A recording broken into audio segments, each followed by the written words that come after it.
Yeah, and thanks again to Kathy for that beautiful exploration of love is a very good business model, and love is definitely an ecosystem model. And here we are on day 2. It's interesting how institutions thrive inside thriving petri dishes. Yeah, and we're fond of micromanaging, and as a scientist, I am fond of diving into the microscopic mechanics of things. And really, when we get shanghaied into the linear explanations, we lose sight of the big, beautiful picture. And Mama Nature knows what she's doing, right? And in a place where we are separating ourselves from Mother Nature, we're really abusing ourselves in the long run. Might not look like that in the short, and we might not feel it immediately, but where we do a disrespect to that sort of ecosystem dynamic and fully divinely pay homage to that which brought us, then we ultimately are cutting off our own foot. I wasn't going to say anything like that, but I think it's a beautiful context, and I'd like to share something with you. And I'll introduce myself here. I'm Tom Acklin, in Frederick, Maryland for the moment, East Coast US, just south of the Pennsylvania line, northwest of DC Metro. And Hasina and I are going to explore shadow. And I don't think I've even told you this yet, but from yesterday's plenary sessions, they asked us to be in dialogue with the elders, the rocks, the wind, the mountains, the trees, the animals, the wisdom keepers. And if any of you were on any of those sessions, you know how that went. I'd like to share, since it's Father's Day, and happy Father's Day to everybody, and happy Father's Day to everybody who doesn't even think they're a father, whether you're male or female. Each of us steps into that sacred space. Yeah. And I'm going to share some videos, some short videos here about how we each get to step away from our ego definitions. And therein is what we might call sacred acceptance of our space in the cosmos, and also a sacred willingness to continue to navigate this illusion of three-dimensional reality, if you will. It's probable that most of us, until we take our last breath, will still believe in the sanctity of this thing called the human body. We're just stuck here. But a lot of higher medicine and a lot of higher metaphysics and a lot of higher spirituality knows quite differently. And I think it's one of the things that this platform can explore very powerfully this week. And I'm so impressed with how many different beautiful people have come together. So in that exercise yesterday, what I found myself calling on was, I call on the not yet named primary progeny of Padre Wind and Madre Water of the Pawpaw River Valley to bring me surrender, clarity, and courageous instructed voice.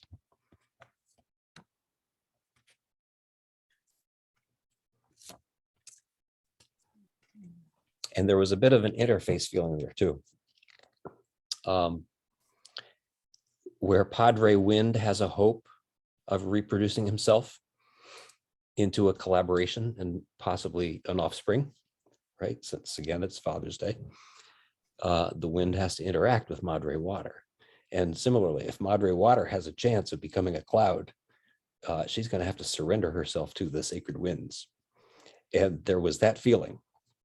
And for me, it's important in a lot of different ways, which we can maybe explore later. And I wanted to presence that because what I'd like to do is, well, first I'd like to hear Hasina's reflections on it and have you introduce yourself and your work.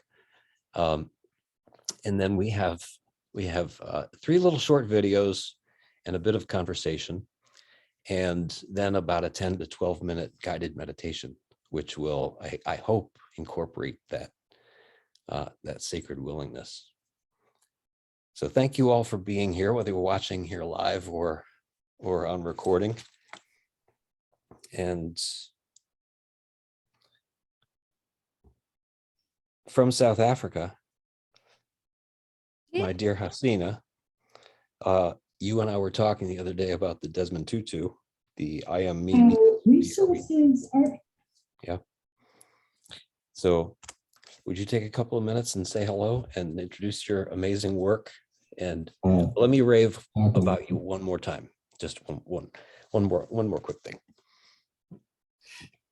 Because I'm so impressed by your empowerment work and how, each of us that works in empowerment work and advocacy work and healer work, we know that we're about to be something else, right? Each of us over the course of our years become something, and we get to look back on who we used to be. And you and your sister Shamima do so much great work with the Leave No Girl Behind. So in the space of unbecoming, why don't you start with that, say something about that, and then what you'd like to see happen this week. Thank you, Tom. So for those of you who don't know me, I'm Hasina Patel from South Africa. I am a relationship breakthrough coach. I'm an Akashic Records reader, Akashic Records teacher. I teach people how to read the records, also a yoga instructor. And my sister Shamima and I have a girls empowerment organization called Leave No Girl Behind International. We empower girls through leadership. And it's such a great honor to be hosting this Humanity as Organism convergence room with Tom and being within the Co-Creators Global Village. And we're talking a lot about unity and a lot about stillness and what is created within.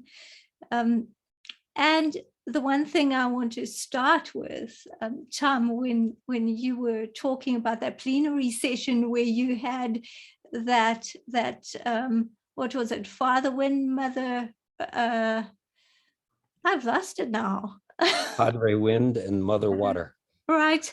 And it could be backwards. It could be other way around.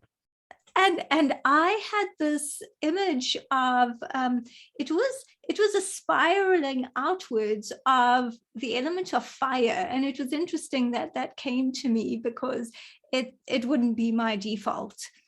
So it takes all the elements in harmony, and let's Tom, you were asking me, okay, to tell everyone about the unbecoming.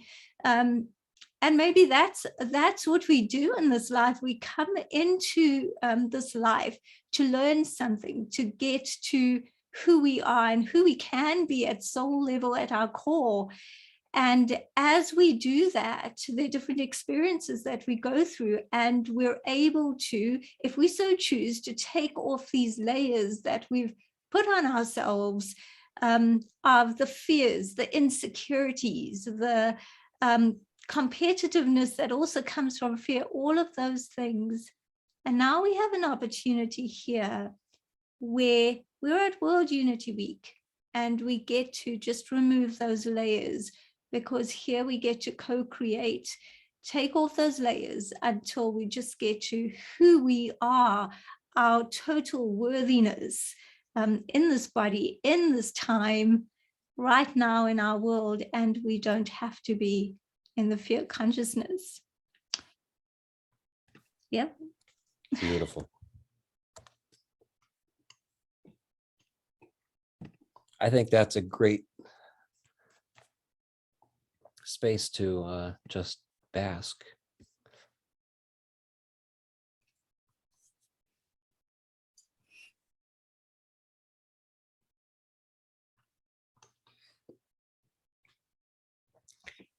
In the world of fear consciousness, so we talk so much the past couple of years of pushing the other away, and the disinformation and the misinformation and all of the ways we label things. Yeah. And part of the unbecoming work is in saying, I'm putting words in your mouth now. I'm going to make something up because it just came to me. Let's say I'm anxious, and I've been taught by my parents to not be anxious. Anxious is bad. You need to overcome that. You need to blah, blah, blah. And that compassionate community that you brought up, Hasina, is the unanxious. And it doesn't mean beat the hell out of the anxious. And it doesn't mean run from the anxious. It means how can I bring the compassionate, loving answer that's not yet known to me? Kind of like my not yet known entity that comes from water and wind. There is a something, as long as I attend to the reality of the situation of my anxiety, right? And then be willing to ask, how can I be of service here? How is this being of service? And what is about to be transformed? What is this about to give birth to? Right? There are no accidents in natural interface. So that's a lot of the language that we're exploring here.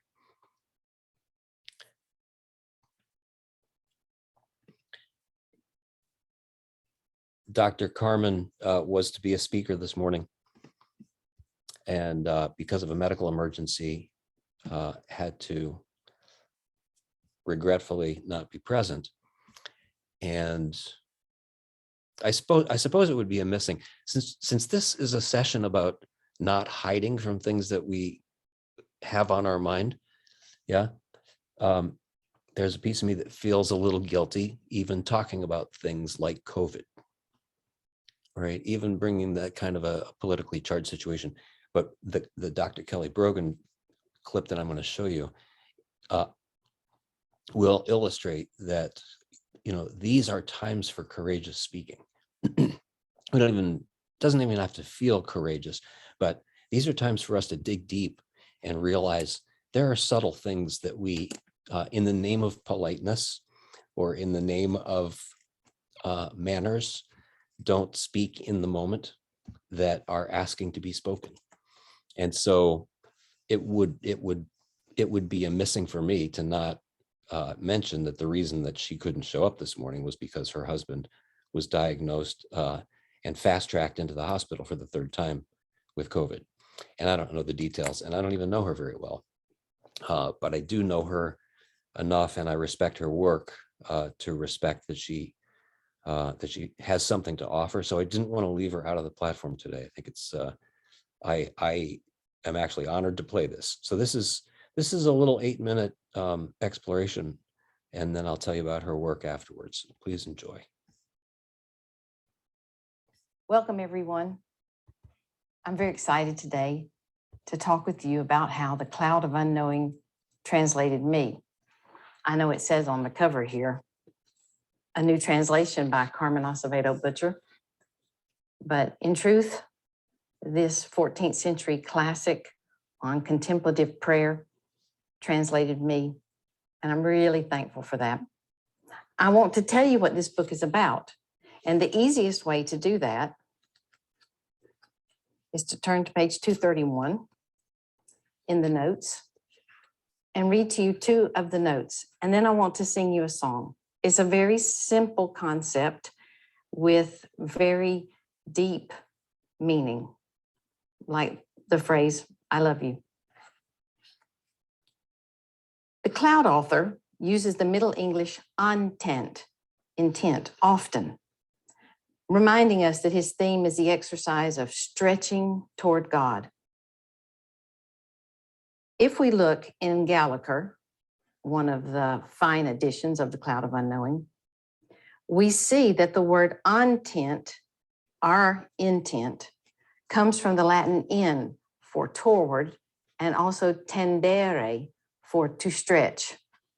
So to be intent on something is literally to stretch toward it. This anonymous monk shows us how we can stretch our minds toward God in contemplation and grow spiritually, becoming people who make peace.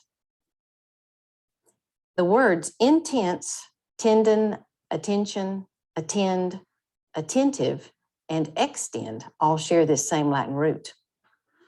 Now, this is what I'm going to sing, and I'm going to tell you why I'm going to sing it in a minute. In Middle English, the opening prayer for this book, The Cloud of Unknowing, reads, God, unto whom alle hertes ben open, and unto whom alle wille spaketh, and unto whom no privé thing is hid, I besegeth they so for to cleanse the intent of mine heart with the unspeakable gift of the grace, that he may perfectly love they, and worthily praise they. Amen. So what it literally says is, God, unto whom all hearts are open, and unto whom all wills speak, and to whom no private thing is hidden, I beg of you to cleanse and purify the intentions of my heart with the unspeakable or ineffable gift of your grace, that I may love you perfectly and worship you, worthily worship you, praise you. And here we find a splendid example of the author's play on the word speak and unspeakable, highlighting that God listens to us when alla willa, all longings, speak to him, and that he answers our articulated or spoken longings with the unspeakable gift of his grace, grasa in Middle English. We speak and in return are given an unspeakable, ineffable gift, his grace. This wordplay deftly suggests the mystery of a dialogue between our chatter and a profound silence. This prayer is also the short opening prayer or collect before the epistle in the Roman Catholic votive Mass of the Holy Spirit, ad postulandum gratiam Spiritus Sancti, with one difference. Our anonymous author has slightly changed the original Latin version. Originally, the prayer addressed the unspeakable gift of your Holy Spirit, not of your grace. The author revised it to focus on God's grace. His use and revision of this liturgical prayer reveal his belief that grace and the Holy Spirit are closely related, that the Holy Spirit informs contemplative prayer, that grace is the sine qua non of contemplation, and that communal prayer is central to spiritual growth. And I would say that hopefully spiritual growth always helps us become kinder people. So I was asked to speak at the University of Tennessee once, and I was so nervous. And on the long drive up 75 from the Atlanta area, up 75, I just started singing the opening prayer to the Cloud of Unknowing, not sure really where the music came from because it just came. I suppose I could say the Spirit moved. And here's how the song went. And it helped me to focus on my breath, and it helped me to focus on love and peace. And before I sing, I want to point out another book, bring it up on my phone, The Heart of Centering Prayer, Non-Dual Christianity in Theory and Practice by Cynthia Bourgeault, Bourgeault. And she is talking in this book about how the Cloud of Unknowing is among the earliest Christian explorations of the phenomenology of consciousness, and how it helps us with the monkey mind, or as another friend of mine puts it, our popcorn minds. And I'm a naturally very anxious person. And the Cloud of Unknowing that I was drawn to translate, and was very fortunate that Shambhala wanted someone to translate it. When I asked about it, I actually found that it translated me. So here's the song that I made up using the words of that opening prayer. God,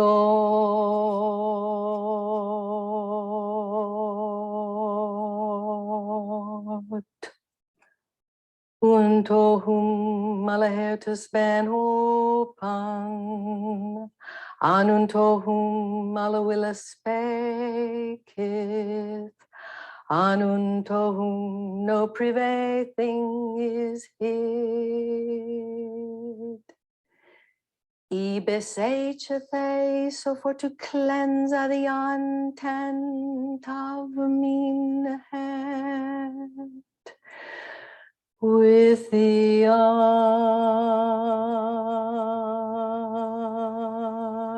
unspeakable gift of the grasa, that he may perfectly loveth they, and worthily praiseth they. Amen. So what I would try to do is focus just on those words and what those words meant as I was driving my nervous self up to the University of Tennessee in Knoxville to speak. And it reminded me of Simone Weil, how she would pick grapes and try to say the Lord's Prayer, of course, in Greek, because she was Simone Weil after all. And she would try to just focus on the words and not let her mind wander. And this prayer, I sing this song a lot. I sang it the other day, waiting for some results from the doctor. And I was really nervous then, and I got good results.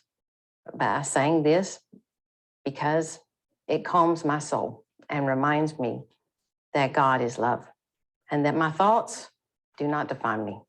Thank you for tuning in.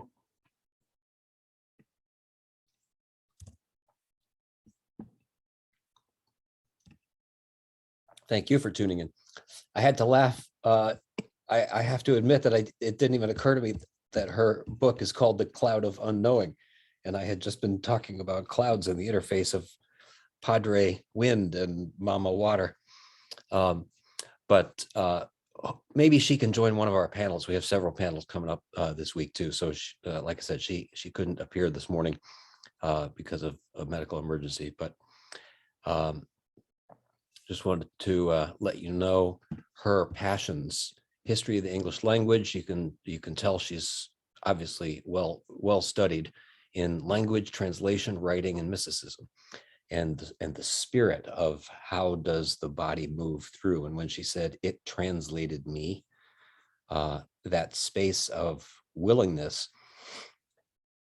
I wanted to make the point that academicians and professional intellectuals, which obviously she is, I think we've got a bias in this country that to be intellectual is to not be spiritual, and vice versa, that you have to choose. And I think she's a great illustration that so many people are taking what is obviously a very successful intellectual career and very obviously, a working piece of society, and putting a meaning into it.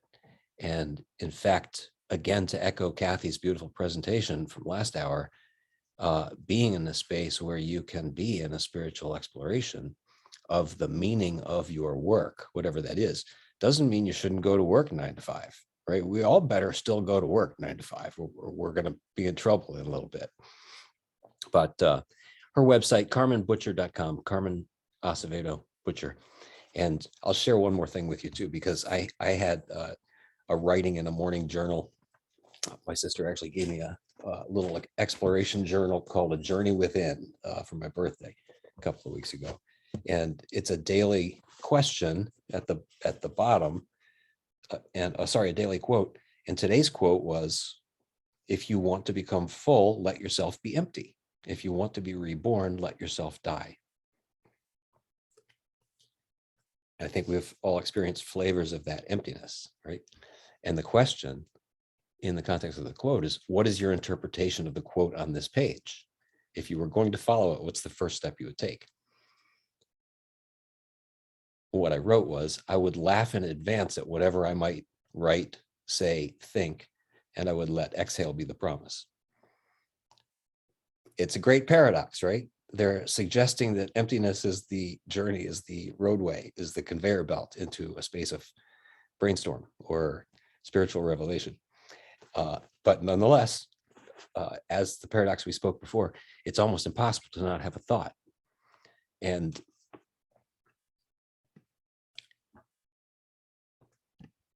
Dr. Kelly speaks to this brilliantly. I just have so this is a 5-minute clip. I'll talk about that afterwards and her work. But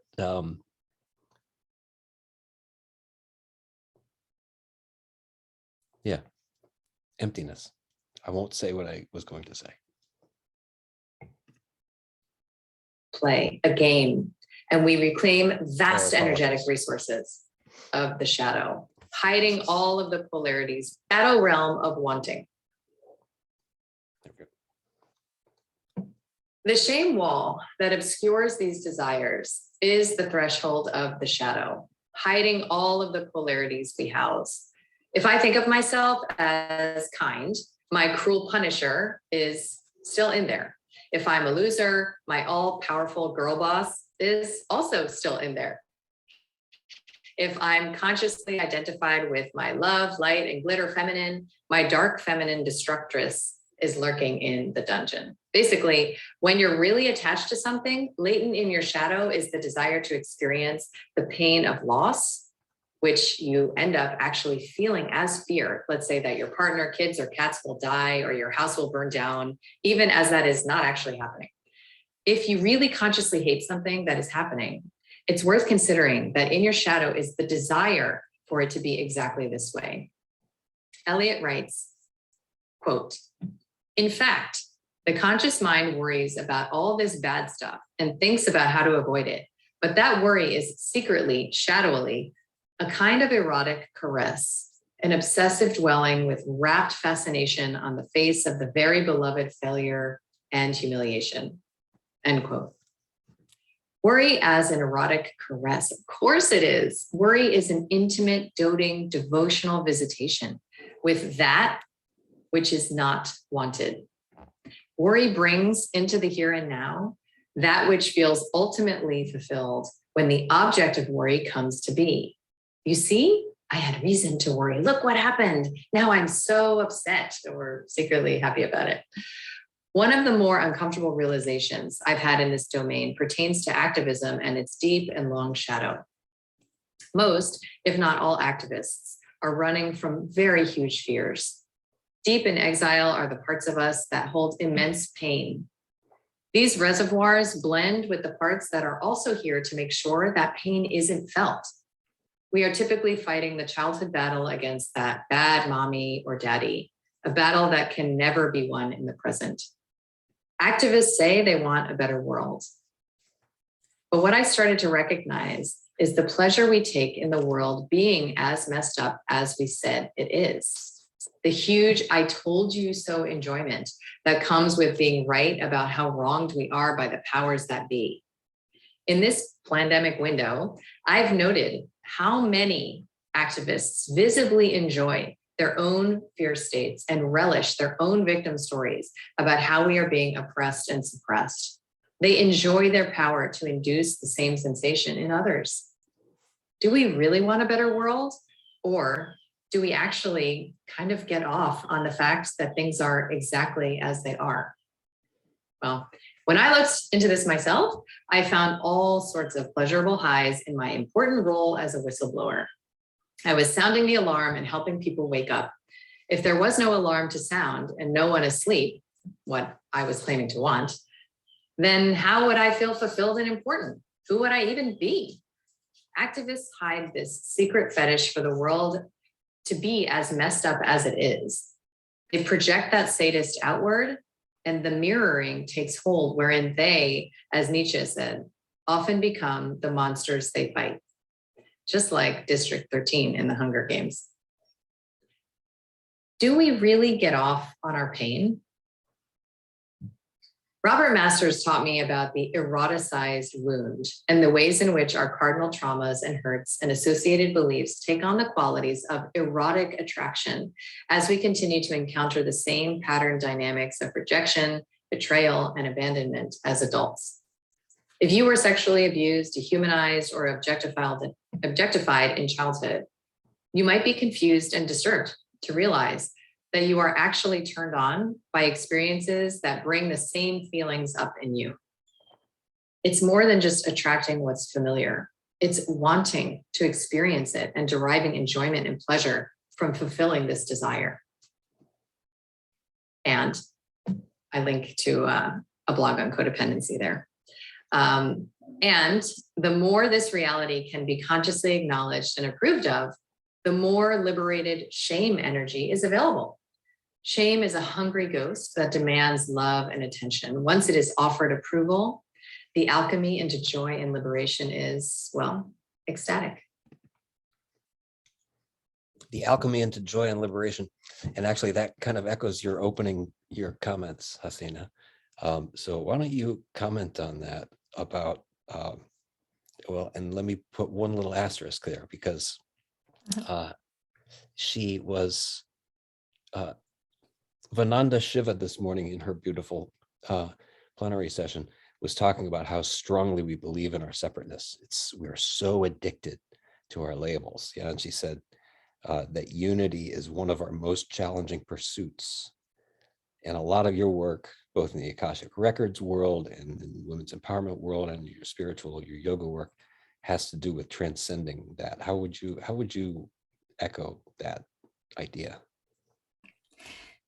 That's very interesting. When I heard Dr. Kelly first speak, it reminded me of something that my other mother, Marty Humphreys, has always said: do you want to be right or do you want to be happy? And I just remember those words: you want to be right. And I think that in most cases, we discover that there is a certain want, there is a certain desire just to be right. So we've actually got to make something else our default. And when I teach the unbecoming system, it's always, well, how can I get from fear or insecurity or, those feelings where you're experiencing the pain and anger or whatever it is, even if it's physical pain, to because we make that our default, we almost expect it. We fall into a comfort zone of it. And how do we get from there to what I call, well, that's the part I call the red zone, but how do we get to the rebirth zone where we're all creative and we're productive? How do we raise our vibration? And one of the simplest ways, and I think Kathy talked about this, was about having gratitude. And I always find that in my most insecure moments, it would be getting up. The morning would be my most insecure moments. I don't know why. It has been like that since I could remember. But the difference is I can take that and say, well, I don't have to have that as a default. Don't have to feel that and be almost addicted to it. Just what am I grateful for in this moment? Not a list, not an intellectual thing, but what can I feel grateful for? And it may only be your heartbeat, or it may only be your breathing or something like that. So that's what you always go to, something that in that moment makes you feel gratitude. And that's the simplest way, just to raise that vibration and create a new default. You do that for 30 days and you're changing something. So that's a question. Beautiful. Do I want to change something? Yeah, and accessing that willingness, that do I want to change something?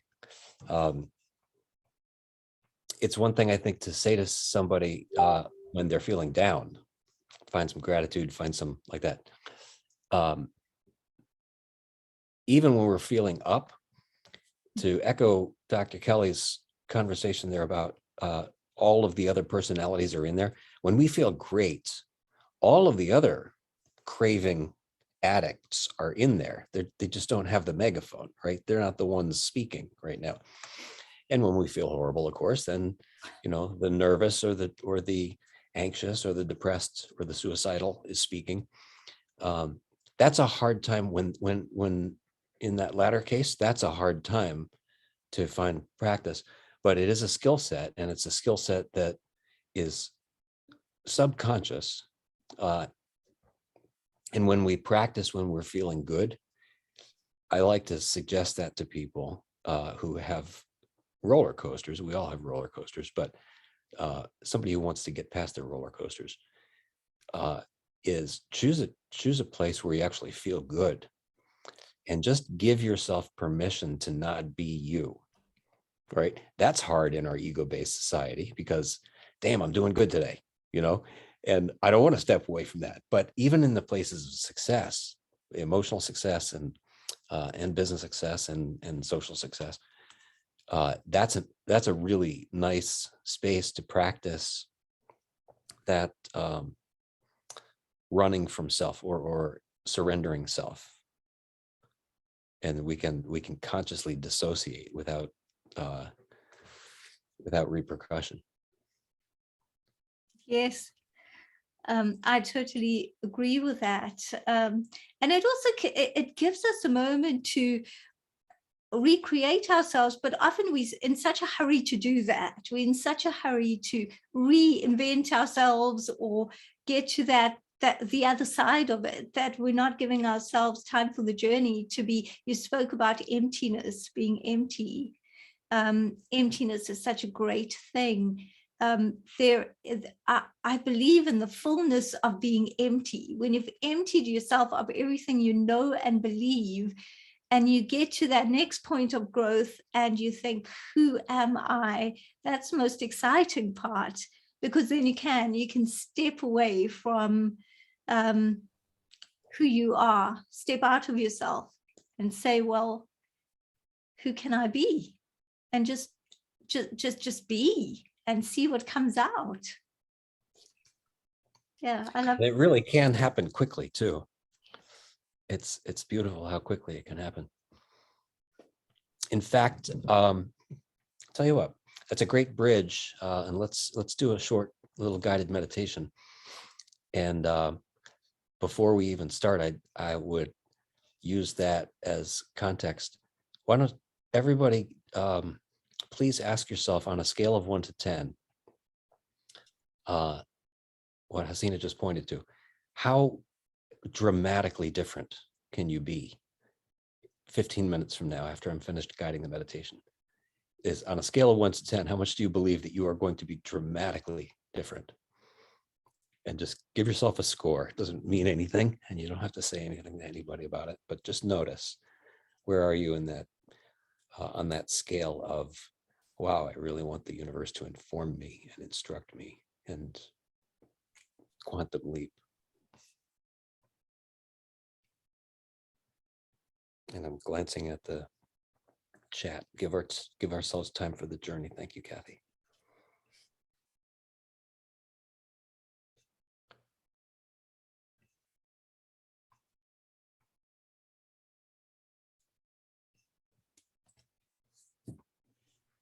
And Dr. Pam, thank you. I think you posted this comment during last session, but it's a nice jumping off point when you say you currently work alone, but teams have been so relevant and powerful. And I don't know your work. I did look at your website, and I'm very impressed with what looks like lots of guided work. And I know that you don't believe what you wrote. I know you don't believe that phrase, I currently work alone. You might not have a lot of people around you, but thank you for that. Love the idea of empowering everyone you work with, and to be and do their best. Wonderful. So let's use that as a bridge to step in.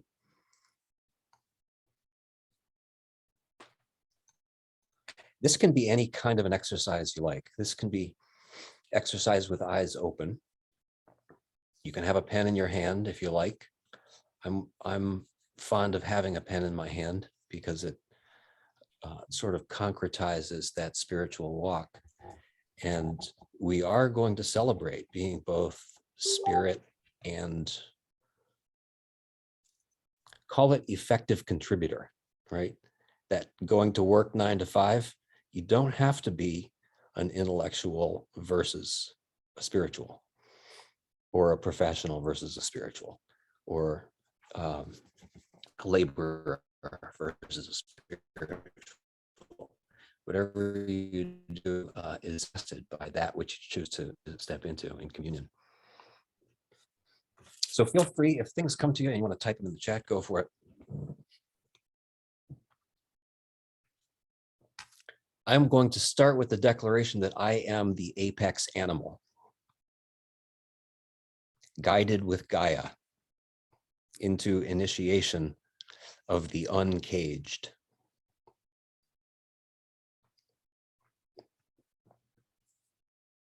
And to steal a phrase from that wonderful plenary session this morning, we are the ignition event. I was fortunate to be in a session Friday night with a gentleman who made it very clear and made a beautiful declaration that, wow, this is what the universe did. Look, here I am. This is what the universe did. And wow, look, here I am. So just notice where you are. You can take sense of your physical environment. You can take a look at your inner environment and just notice which one maybe was more uncomfortable. Are you more used to looking outside and knowing what it's physically like out there? Or are you more skilled at looking inside? And again, neither one is good or bad. We have every menu of skill set, and each of us is actually the other in this practice. No matter how you're practicing, the ones in the other time zones doing it differently are you, and they are the unexpressed. And in that space of the unexpressed is the opportunity for personal surrender and personal enlightenment, and that growth opportunity that can be the quantum leap.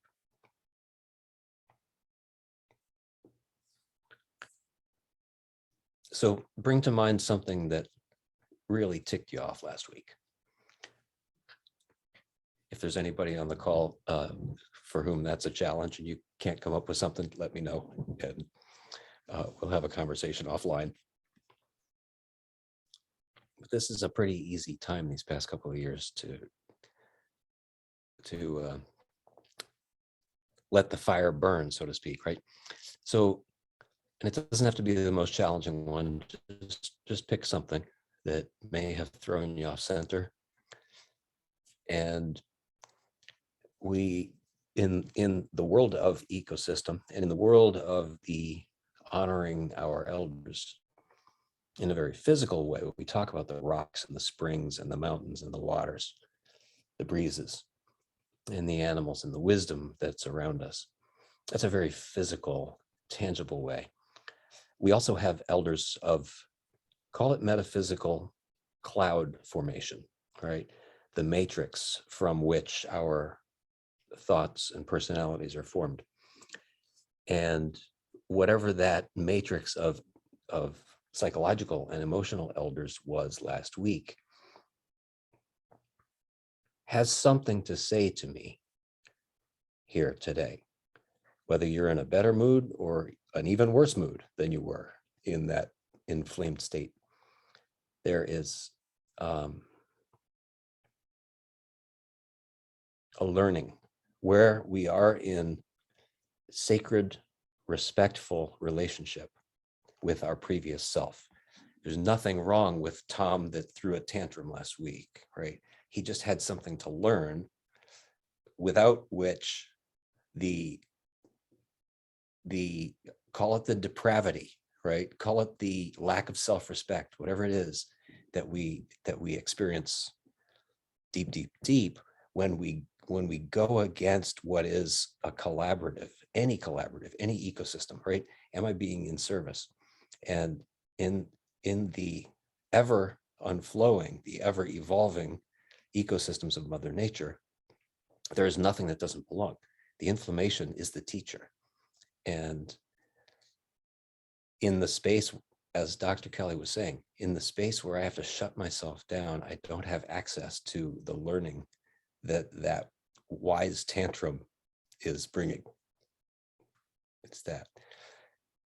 So feel that feeling of being in right relationship with all of the negative, whatever the negative feelings you have about yourself, that you might be doubtful, you might be resentful, you might feel guilty, you might feel ashamed, you might feel like you want to slink away.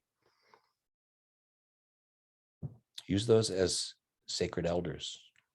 Use those as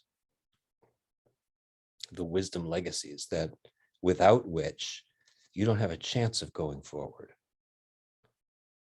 It takes the full menu of who we are.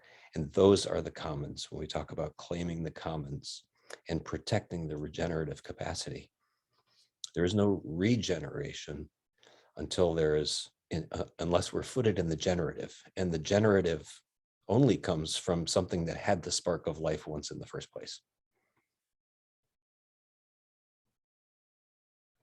Fully, beautifully, in the moment regenerative is an undefended position. Feel that. We've all had that space where we know nothing can stop us and there's nothing in the way and there's nothing to prove. And there is that generative system.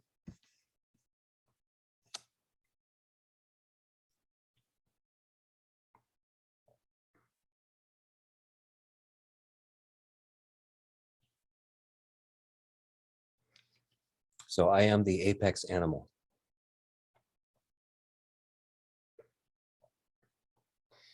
I am the apex animal.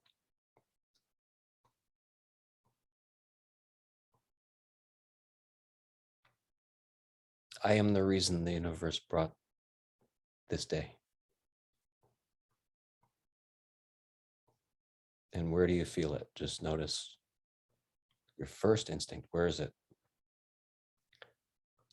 And that's your energy center. That probably is the space from which you can be most assistive, right?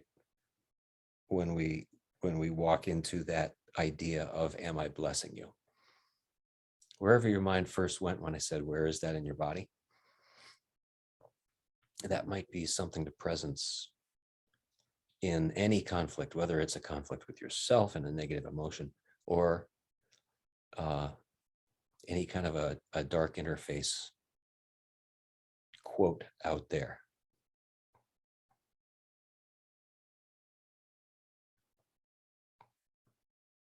So let's just spend 20 seconds or so in silence in that space. See if you can hold attention to that space wherever your mind just went.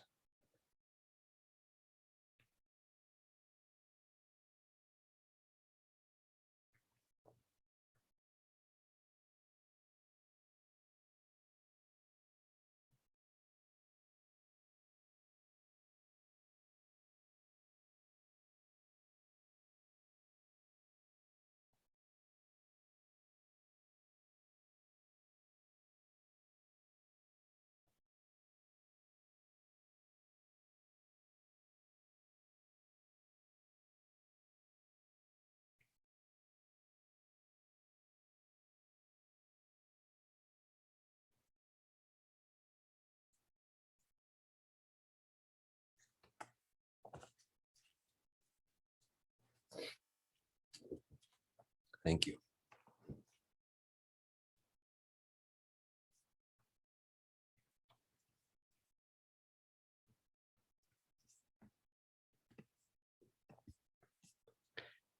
if there's anything anybody would like to share about their experience or a question about that journey, feel free to ask. And otherwise, I'm going to move on to talk about some other things, but I don't want to rush anybody out of that space if you have a feeling. And if you don't want to say anything and you want to, and you feel like silence is important right now, please raise your hand in the chat, and we don't even have to say anything.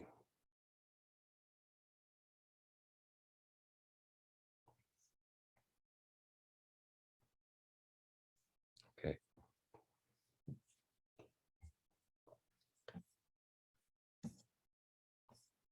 I was going to switch gears pretty quickly too, because what came to me was my throat chakra. That's where my energy went. And in the vocalization, and in the previous video, when she was talking about activists wanting to reproduce their satisfaction for their addiction, their sense of being right. I've certainly been guilty of that. Yeah, I'm guilty of that as a scientist. I want to be right. I'm guilty of that with my patients. I want to shake my fist and say I was right. And in these past couple of years, there is a space to do that, and it's very comfortable. I think it's very comfortable for a lot of us.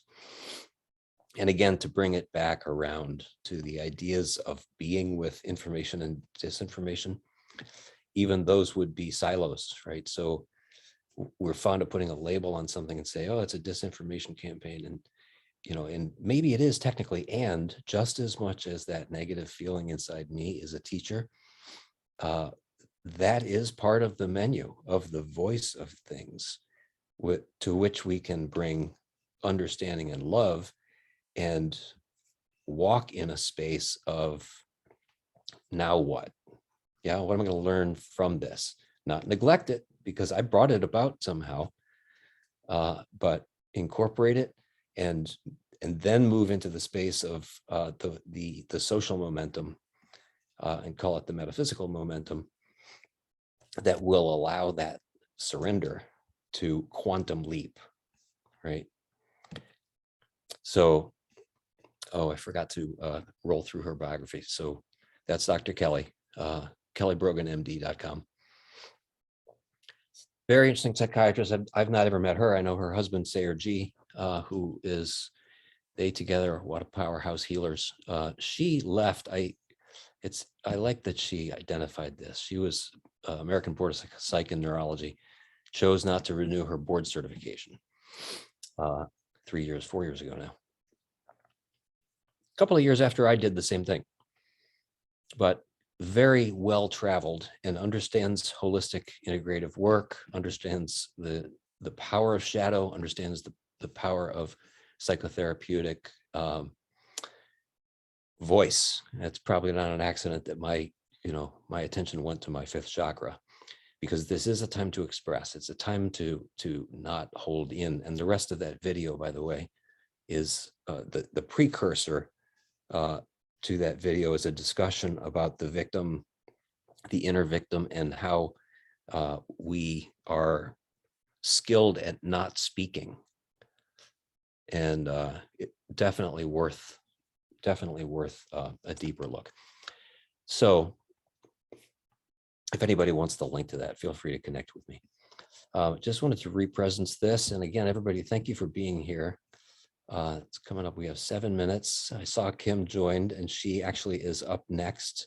Here's our Sunday Trello board. If anybody doesn't know about this, please contact the person that invited you here, and we can get you this board, because there is a beautiful, beautiful menu of deliverables. So Kim Conrad is coming up next here, and you can scroll by day, and then you can also scroll by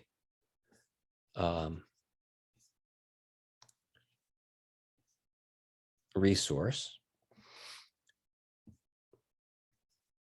And I won't take too much time with that because I want to respect Kim's time, who's coming up at the top of the hour. And I was very pleased to hear that she was not going to use this video. So this is Kim Conrad, kimconrad.com. And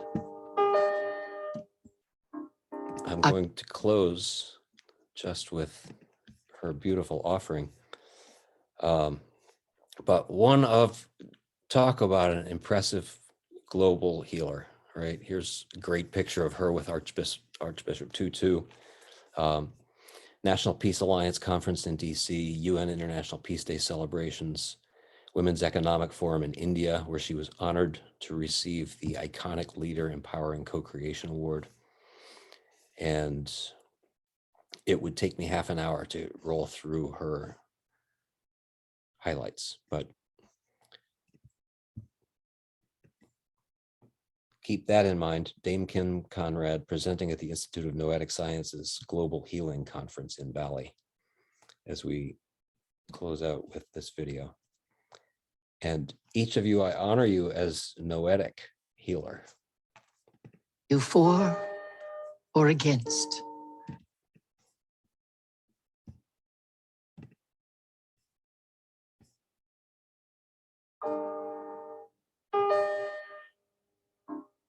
Are you for or against? We used to say. Often we did not know how else to get our way. To live, to create, to manifest our dreams. How we stood so strongly for, forced us against what we opposed, it seems. Defining ourselves by what we are not has cornered us in this convoluted spot. When our right is born by making others wrong, we dance for dominance all day long. What if, while standing so passionately for, we embrace the contrast to meld in rapport? Light does not live to be against the dark. When light is being for, dark receives its part. You may have day, I may have night, yet both exist continually when you don't have to prove you're right. We are coming to know all things are related in this wisdom where all are created. Our left hand and right hand are opposite parts of a whole, yet the whole does not oppose itself, it houses our soul. Mother Earth and all relations are in this joint venture. Release being self-indentured in our adventure. It's time. Time to be valued opponents and amiable allies. A blessed tension that builds to ascension. Opposition is a creation of the mind. Being opposite is a natural state where reflection is refined. Encountering differences, do you think your thought or mine? What if instead they both could combine? What if a polarized world were a thing of the past? Now we have the ability to live whole at last. To live whole because we're starting to see we are all part of unity. Miracles await us as we begin to soar, flying past boundaries that constrained us before. What if the cells of our body and us were to choose, simply choose, to live and be heaven here at last? So violence and imbalance are things of the past. Cells changing the whole instead of the other way around. From all this deep awakening, we live in heaven found. So, are you for or against? We used to say. Now we can co-create our world in a magnificent way, holding your view while also seeing mine. brings us higher and deeper at the same time, uniting us together in our timely rebirth, building this garden of heaven on earth. Summon our hearts, remove all doubt, allow and create heaven all about.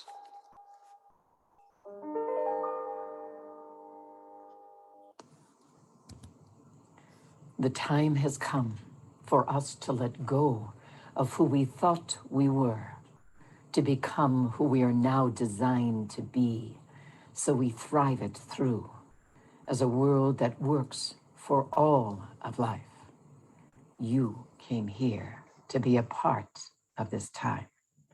You are stout-heartedly designed for these times, or you would not be here. We are the leaders we have been waiting for. It's time to rise within ourselves and together, like the phoenix from the ashes, like the butterfly from the caterpillar. It's time to rise together, together with all of life. We rise.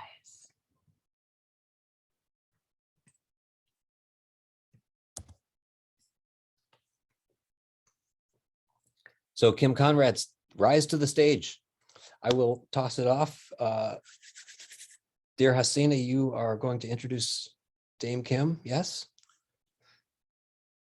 And I'm jealous of the Rocky Mountains. I think she's out in Colorado. So thanks everybody for being here. Take it away.